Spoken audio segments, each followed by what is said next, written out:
Hello guys, আজকে আমরা লাউ তরকারি বানাবো মাছের মুড়ো দিয়ে। তো এটার লিগে সব কিছু রেডি করছি। এই যে মাছের মুড়ো, লবণ দিয়া, হলুদ দিয়া প্রথমে এটা ফ্রাই করুম। এটা ভালো করে ফ্রাই করতে লাগবে দুনো সাইড। তা ফ্রাই করার পরে নেক্সট স্টেপ, প্রথমে আমরা তেল দিলাম কড়াইতে। এখন আমরা কী করুম, হলুদ দিয়ে মাখা, লবণ দিয়ে মাখা মাছের মাথাগুলো একটা একটা করে তেলে ছেড়ে দিব। তেলে ছাড়ার পরে একটু এটা এক সাইড ভাজা হইতে দিব। এক সাইড ভালো করে ভাজা হওয়ার পরে তারপরে এটা পাল্টাই দিব। এলিগা মাছের মাথাটা দুনো সাইডে ভালো করে ভাজা হইতে লাগবো, তাহলে গিয়া সবজিটা টেস্ট হইব। তো এখন ভাজার হয়ে গেল, কাজটা শেষ। এখন আমরা মাছের মাথাগুলো এক্সট্রা করে একটা থালিতে উঠাই নেব। উঠাই নেওয়ার পরে আমরা লাউ তরকারির নেক্সট প্রসেস স্টার্ট করুন।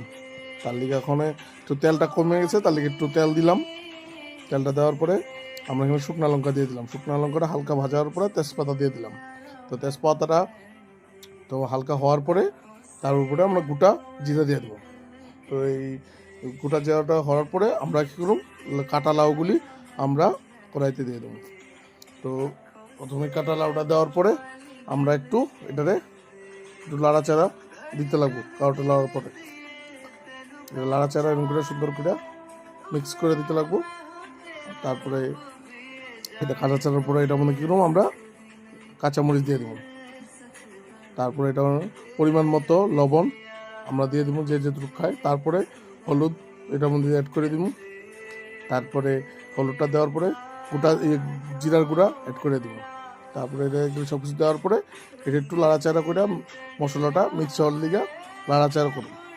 লাড়াচাড়া করার পরে তারপরে একটু পরিমাণে চিনি দিতে লাগবো। চিনিটা ম্যান্ডেটরি, চিনিটায় সবজিটা একটু টেস্টটা আনে। তারপরে এগুলো দেওয়ার পরে আমরা মাছের মাথাগুলি এইটার মধ্যে দিয়ে দেবো। আর মাছের মাথা দিয়ে এটা লাড়াচাড়া করুন। লাড়াচাড়া করার পরে তারপরে আমরা কী করুম, একটা কিছু দিয়ে এটা ঢাকা দিব। ঢাকা কেলিকে ভাপ হইলে বস্তু লাউগুলি সফট হয়ে যাবো গা, খাইতে টেস্ট হইব। তারপরে যখন এটা ঢাকা হয়ে যাবো গা, তারপরে এটা খুললে আমরা একটু লাড়াচাড়া করতে লাগবো, কেলিকে নাহলে তলে আবার যদি লাগিয়ে যায় তার গন্ধ খারাপ হয়ে যাবে। তারপরে এটা লাড়াচাড়া করবো, আমরা কী করবো, মাছের মাথাগুলি একটু ভাঙ্গা দিব। ভাঙ্গা দিলে কী হইব, তো মাছের যেটা টেস্ট এটা লাউয়ের তরকারিটার মধ্যে এসে পড়বো। তো ওইটা হলে খুব স্বাদ লাগে, খাইয়াও মজা লাগে।